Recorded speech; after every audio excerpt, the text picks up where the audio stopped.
Good morning mga tigma, bili po tayong ulam dito kay... Talaga, ganyan. Hindi yung panay na lang bili ng bili, pitikan. Bili tayo ng bangus. Nagkisigang tayo ng bangus. Yan. Saan nyo lang panay dito mga tigma. Dito sa amin maraming talipapa. Kahit saan ka magharap eh. Talipapa na kasi dito.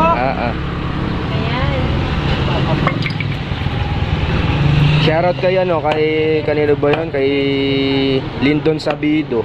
Ito yung sinasabing ninong mo. Meron ako subscriber yang. Ninong ka daw niya. Taga Sarat, Ilocos Norte. Kilala niya pati si Ate Eden. Mga digma, pinaiwan na rin natin. Tingnan nyo yung ano niya mga digma, DIY pang kaliskis. Yan, talagang mara. Made with bamboo tsaka tansan. Pwede ro pala yun. Natutunan ko sa libo. May marami din silang iba-ibang ano dito mga digma, gulay. Ayun na, shoutout kay Ate Eden. Ayan po ang ating supe. Stand buyer. So let's go mga digma. So nakabili na tayo ng ulam. Mga digma, dito na po tayo. So bali na grass cutter ko na rin po yan. Start na po, nakapatubig na rin. Nagroroto na rin po si Bay. Ayan.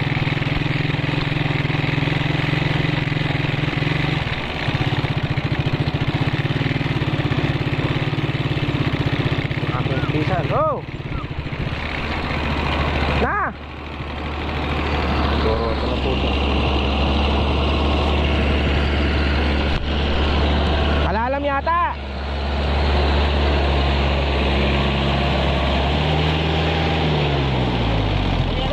Yellow? Meron? Diesel? Brad, yellow brad. Di na may yellow yung bike. May lalagyan ka?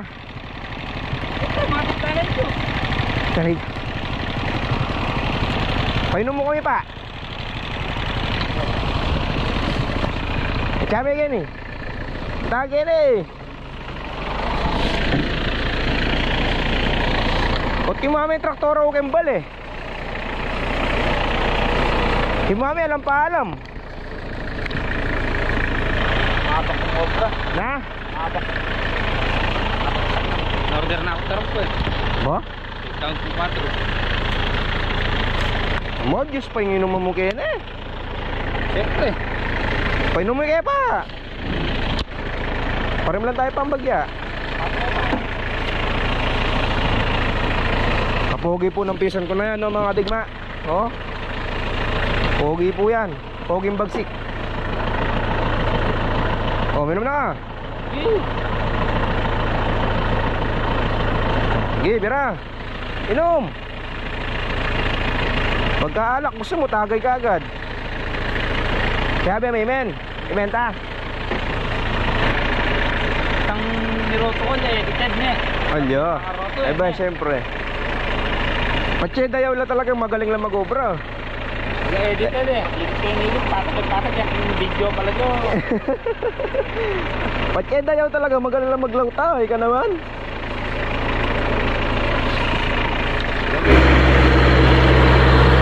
Malig mo. Start na ulit. Babo Memo. Babo mo sa lapsap mo.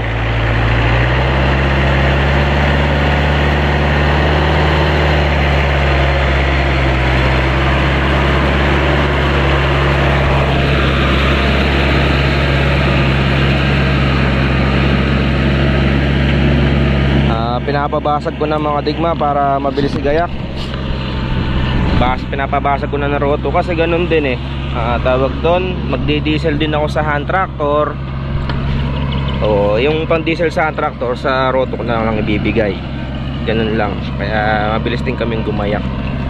Kaya doble yung roto niya. Basag na basag na. So tara sa kubo. So yun, kain na po tayo mga digma. Nandito sila pare ko, nagpapatulong po ang mag-abono. Kain po tayo. Kamote lang. Ulam natin, bangus, tinapa, alo bebe. Dami ng ano yung ano natin eh, ulam. Matawag ng bisita.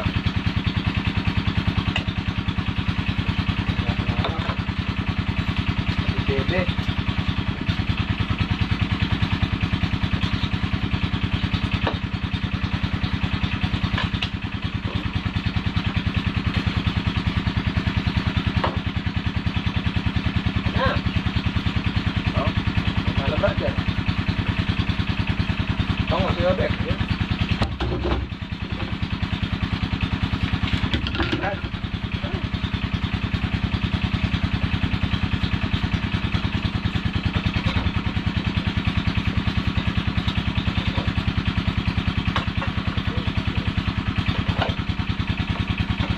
Sarap ng ano, dinamo. Kaya makita na halo na. Kaya nga din o, start na po tayo.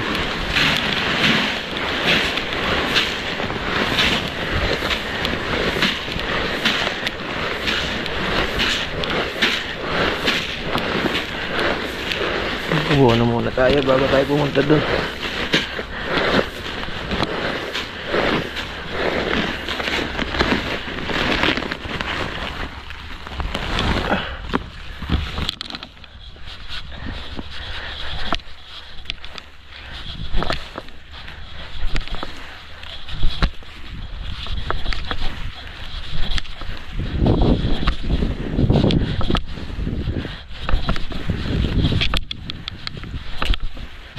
Yan sila pare ko mga digma.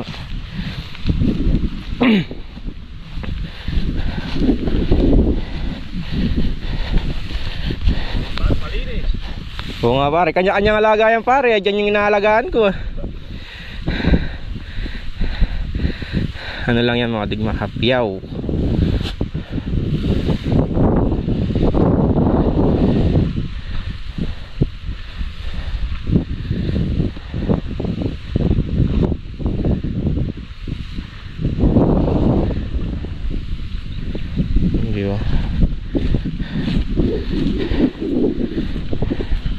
Bali konti na lang, mga ilang sako na lang siguro, mga 6. Brad, maganda yung beach mo dyan Brad ah. Magkano ba yung entrance dyan Brad? 30 lang, 30. Brad, iyan mo Brad. Tulong mo talaga. Tingnan nyo. Paling mo yung daramdaman. Tapos na po tayo magpataba mga digma. Bababad na po tayo ng binhi.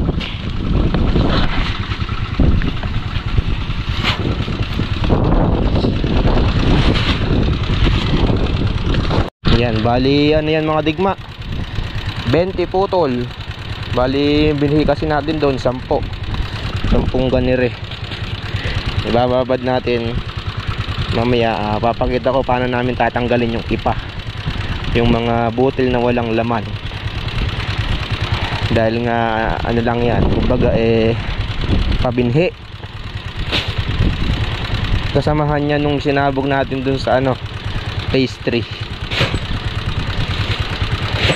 Brother, sampa mo na brother niya sa banta po tamo nakpo. Ayun.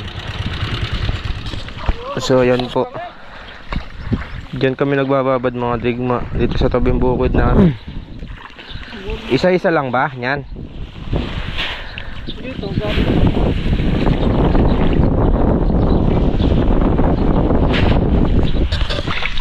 So yan mga digma, ganyan po yung ginagawa namin. Kakalgalin siya, pagkatapos lulutang yung mga walang laman, ipa. Ayan o. Lahat po yan is hindi tutubo.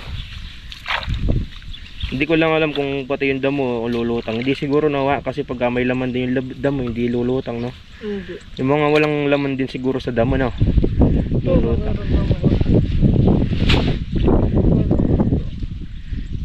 Iba lulutang verde. Yung walang laman, no? Yan. Tapos puro ano siya mga digma. Puro ano na yung matitira dyan. Yung may laman. Hindi yung ipa. Ganyan lang po yung ginagawa namin. Kaya tumutubo siya 95%. Yung 5% mga digma, siyempre hindi pa rin maiwasan na may matirang ipa. Dahil nga hindi naman tayo seed grower, na wala naman tayong blower. Kasi binoblower kasi nila yan eh, para matanggal yung ipa na yan. Nung kami naman yung bata mga digma, ang ginagawa na ni Airpat nun, iuwi pa namin ng baryo, tas electric pan ibubuhos namin sa bilao, isa-isa yun, bilao. Pero pagka sa bukid na ayaw mo nang iuwi kasi nga malayo dito, hindi na iuwi, ganyan na lang ginagawa namin. Diretso babad. Kasi ganunin mo lang sa tubig, pupunta naman dun yan eh, yung mag-iipon-ipon yan eh. Kaso ano nga, ay ka nga, it takes time, no wa? Ayun o, sa amin na naman o. Tingnan ko nga wa, kumuha ka nga o. Ayan mga digma o. O, diba? Hindi mo na maano to, hindi na sasabog kumbaga. Kasi hindi naman tutubo to eh. Yung mga nagsisid grower, ito yung tinatanggal, saka yung bungang damo.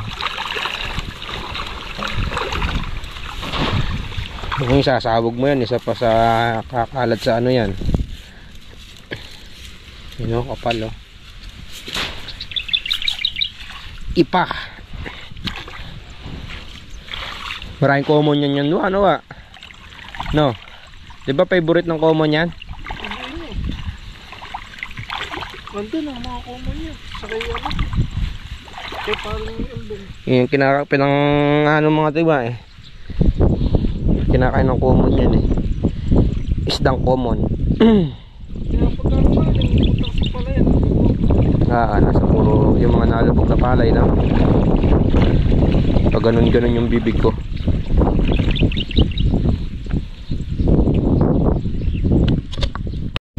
Yan mga digma, tapos na mag siwa. Yan po yung mga lumutang na walang laman.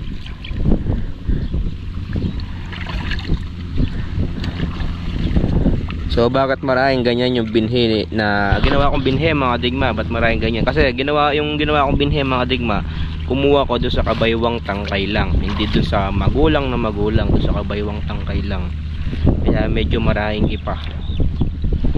Kasi kung naalala nyo yung pinaharvest nating nuubos ng maya, yan yun. Kaya naman sa kabaywang tangkay ako kumukuha mga digma, kasi nga pagka ganon, halos 100% yung may laman is tumutubo. Kaya doon ako kumuha doon sa kung tawagan kabaywang tangkay. Yung kalahati hinog na, yung kalahati medyo mamerde-merde pa. Doon ako gumuwang binhi. Kaya expected na naming may mga ipay-ipang ganyan. Palulutangin na lang.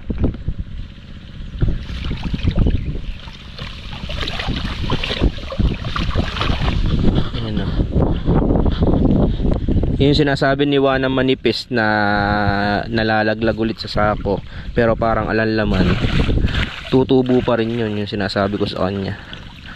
Yung talagang alanglaman lang yung hindi tutubo dyan. Sa mga gumagawang binhiwa, ganyan lang din, kabaywang tangkay. Kaya pagka yung mga aning tag-ulan, di ba halos hindi na nagpapagulang doon. Halos umisan ginagawa nilang binhi yun. Yung ani ko nung ng tag-ulan, yung ganyan din 152. Oo, gagawin daw binhi, sabi nung nakakuha ang buyer. Wala na. So pipilapil naman kami ngayon mga digma. Tapos na. Yan mga digma. Tinatabas namin ng mano-mano yan, no? bago kami magpilapil, para magandang tinitignan. Tapos yung gawi doon, sprayan na lang namin. Importante lumitaw yung gilid na ganyan, paikot.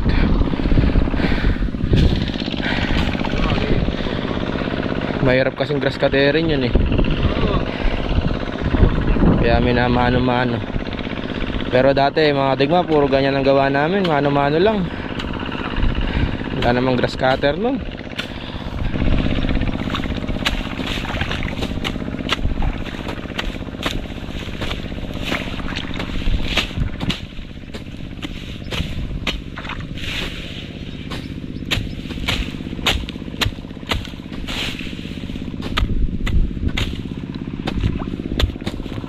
May milon pa wa oh.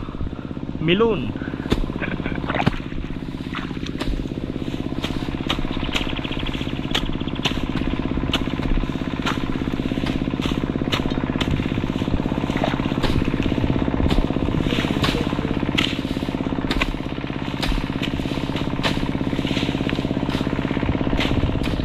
So ayan na mga digma oh. Para kanina di ba, maraming damo sa gilid. Para maisagad yung ano niyan, yung sabog. Pagka dinaanan pa ng hand tractor yan, lilitaw na yung ano niyan, gilid. Ganda na yung putik oh. Kaya binabaran na.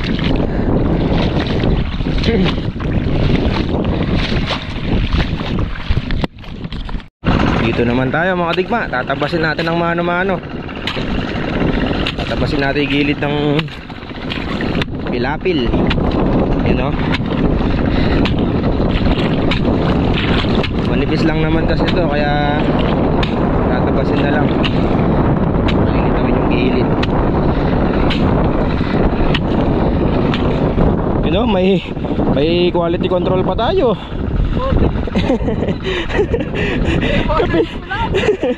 Kape pilapil ay naapangan. Hindi, mas masipag talaga si ano, si Saint. Yung mga ligma, yan lagi sumasama sa amin, tsaka si Chichi. Yan na, oh, shoutout kay para kong Mario. Eto na si ano, si Saint. Noong February 22, birthday niyan.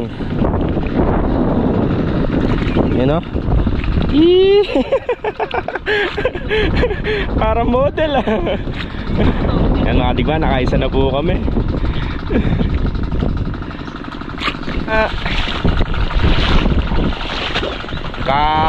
Nung makalawa, na-harvest pa lang to. Ngayon, putik na. Na?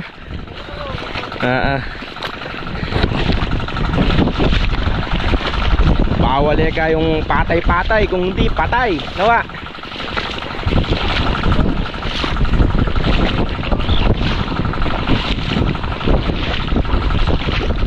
So yun mga digma, ano na kami, tatlo. Bukas naman yung iba.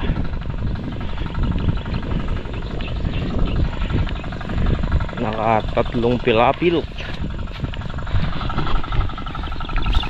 Ang bukid na po siya ulit.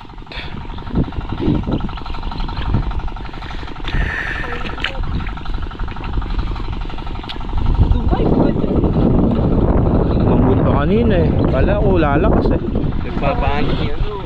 So yan mga digma, see you tomorrow. And shoutout sa mga solid ka digma. Yun. See you sa next vlog. And ciao. Mercy.